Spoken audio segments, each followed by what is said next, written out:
Hello everyone, Keir Smith here, back with another video, and for today's video I'm going to be talking about that Oasis song, their most far-reaching and most popular song. It's certainly the one that everybody knows, Wonderwall. It's one of those songs that seems to have taken on a life of its own. I mean, you can't argue with the figures. Wonderwall was top 10 in over 15 countries, topping the charts in Australia and New Zealand. It reached number 2 in the UK and Irish charts, number 8 in Canada, number 5 in the US, and Wonderwall was the band's biggest hit on the US Billboard Top 100 chart. But I was so surprised to find out that it was the band's sole top 40 entry on the Billboard Top 100 chart. It even won Best Video at the 1996 Brit Awards, which was strange to me because I thought the video was rather boring. It showed the band sat around doing very little really. It was insanely popular back then, and since its release back in 1995 it's only grown in stature and everybody seems to love it. It was a staple of every Oasis live show since its release, a staple of Liam Gallagher's solo live shows too. Every guitar teacher on YouTube has a video showing you how to play this rather simple song, and every self-respecting pub singer all over the world, it seems, has tried their hand at playing and singing it, and everyone knows how it goes and they know the words and seem keen to join in for a merry sing-along, or at the very least mumble the words to themselves. But honestly, I never much liked it. I always thought it was a little ordinary and uninspiring. I simply saw it as a decent melody, a nice enough tune. And I remember hearing What's the Story Morning Glory for the first time on the day of its release, because I've got two older brothers, Craig and Liam, and I was 14 at the time of the release of What's the Story Morning Glory. Craig would have been 16 and Liam would have been 18 at that point. And so we sat and listened to the album together, and I think by the time that I'd got home on the day of its release, Craig and Liam had both already listened to the album, and Liam pointed out the track Morning Glory as his favourite and Craig went with Champagne Supernova. By the time I'd got through maybe a listen or two, I singled out Hello as my favourite. No one chose Wonderwall, and when we met up with our friends and were playing football on the park and talking about this great new Oasis album, no one singled out Wonderwall as their favourite.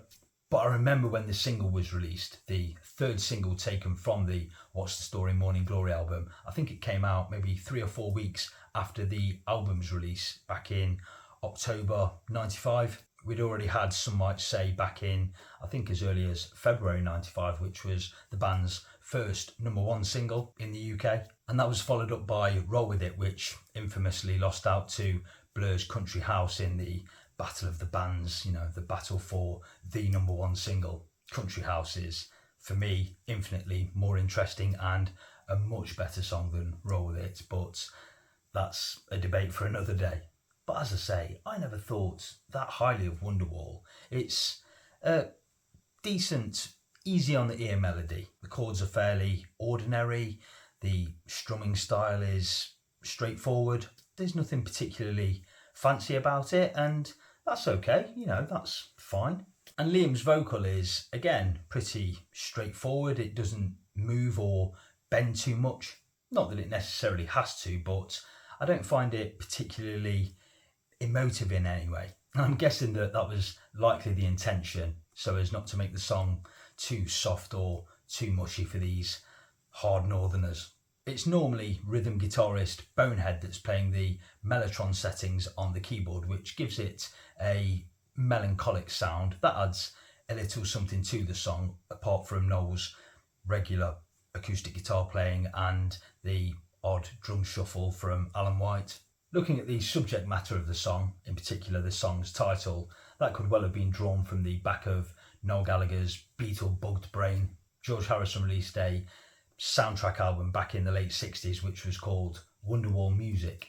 I'm sure that wouldn't have been lost on Noel Gallagher, though there is a short clip on YouTube somewhere of Noel Gallagher drinking beer and playing pool whilst doing an interview, and I think he said that someone merely mentioned it when he was round at a friend's house, and he went into the back room and jotted down the word Wonderwall and thought, yep, that fits, that'll do.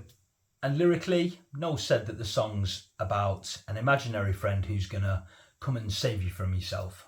I must say I do like the lyric, I don't believe that anybody feels the way I do about you now. I think that's a nice sentiment and mildly touching. I think my problem with this song is it's too ordinary, it's too bland. I don't even like the chorus, which I pretty much dismissed straight away as a 14-year-old boy. I remember back then thinking that the chorus was a little bit silly and it didn't make much sense. But now, of course, having listened to thousands of albums, I do realise that it doesn't have to make sense as long as it sounds good. And I was talking about the song with a young lad called Alfie, who's been working with me for the last 4 or 5 weeks. He's 20 years old and absolutely mad for Oasis. And we've had some great conversations, but I said to him, honestly, mate, Wonderwall would not be in my top 50 Oasis songs. And of course, he was taken aback and he couldn't believe what I was saying. And then I proceeded to talk through a good 50, 60 even Oasis songs that I thought were more interesting, or certainly ones that I liked a lot more than I do Wonderwall. So I'll very quickly rattle through, I don't know, I've got about 40 written down here, and these are purely songs taken from each of Oasis' 7 studio albums. So that's long before I even get to Oasis' brilliant B-sides. So I shouted out songs like Rock and Roll Star, Live Forever, Columbia, Supersonic, Bring It On Down, Slide Away, Morning Glory, Hello, Champagne Supernova, She's Electric, Don't Look Back in Anger, Do You Know What I Mean, My Big Mouth, Fading Out, Don't Go Away, All Around the World, The Girl in the Dirty Shirt, Go Let It Out, Who Feels Love, Roll It Over, Gas Panic, Where Did It All Go Wrong, Sunday Morning Call, Put Your Money Where Your Mouth Is, Who Feels Love, The Hindu Times, Songbird, Born on a Different Cloud, Little by Little, The Importance of Being Idle, Part of the Queue, Mucky Fingers, Turn Up the Sun, Let There Be Love, The Shock of the Lightning, I'm Out of Time, The Turning, To Be Where There's Life, Falling Down, Soldier On, etc, etc, etc. All of them songs are infinitely more interesting and preferable, to my ears at least, than Wonderwall is. And I'm guessing that a lot of you Oasis fans out there will have nodded your head there to at least 20, maybe even 30 of those songs. Wonderwall is not that special. So why is Wonderwall so popular? Well, there's a good few reasons for it, I guess. It's simple, direct, honest if you like, and it's familiar, not least because of its basic and familiar chord pattern. It's a really simple song. It's easy to remember. You've got the first verse and the second verse, which are almost identical. I think the first verse says, today is going to be the day. And the second verse is, today was going to be the day. But you do have these universal lines like, there are many things that I would like to say to you, but I don't know how. I think that seems to resonate with a lot of people. A lot of us have felt that before. The chorus is very easy to remember, easy to sing along to. And that bloody chorus, it does seem to create some kind of euphoria when it comes in. And that's really strange about this song as well, because it doesn't come in like a lot of choruses do. It doesn't announce itself in any way. It merely drags on from the verse, if you like. But here's the key thing, and forgive me for repeating myself because I have mentioned this before on a video where I was talking about the album What's the Story, Morning Glory.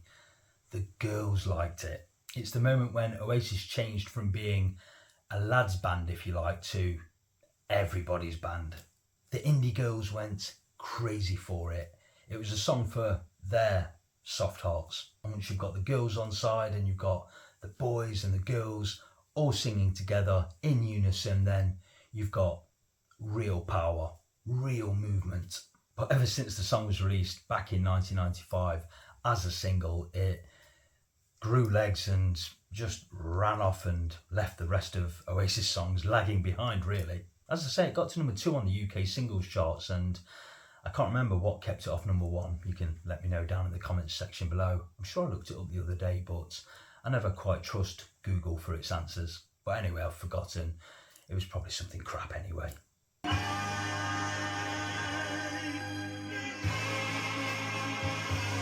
Now, around 8 years after the album was released, Ryan Adams covered it, American singer-songwriter, fantastic artist.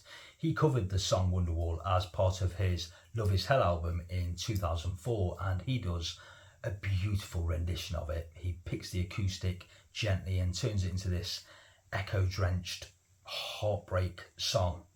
If you don't know it, give that version a listen, because he really transforms the song into something desperately beautiful. Here's a short snippet. You're my wonderwall. And I remember Noel Gallagher himself saying of the Ryan Adams version, oh, it's his song now, it's great, that's his. And I thought to myself at the time, maybe Noel Gallagher's trying to distance himself from the song a little because it was so overwhelmingly popular. But no, it's boomeranged right back to Oasis. And again, I remember Noel saying through the years that Wonderwall wasn't one of his favourites, but it's still a great song. But as I said earlier, it wouldn't be in my top 50 Oasis songs. At a push, I reckon I could get another 25, and Wonderwall wouldn't be in my top 75 Oasis songs before I'd finally have to cave in and say, okay, I'll put it at number 76. So to wrap things up, Wonderwall is okay, it's fine. I'd give it a 7 out of 10 on a good day. It's a good song, but it holds no personal relevance to me. I have no attachment to this song whatsoever. I think it's rather dull and ordinary. And I appreciate that I'm in the minority here and that thousands and thousands of people all around the world love this song. Ever since the song was released, I've always had this bemused look on my face when anyone says what a great song it is. But that's enough from me. I'd love to know your thoughts, so do leave any comments down below. But a few of you at least back me up here and agree that there are at least 25, 30 Oasis songs greater than this. As a huge Oasis fan, it does bother me that this is the band's most popular song. How about you? But as always, thank you so much for stopping by and watching this video and listening to me moan and groan about the much loved Wonderwall. I hope you enjoyed the video, and I'll see you for my next video sometime soon. Until then, bye for now.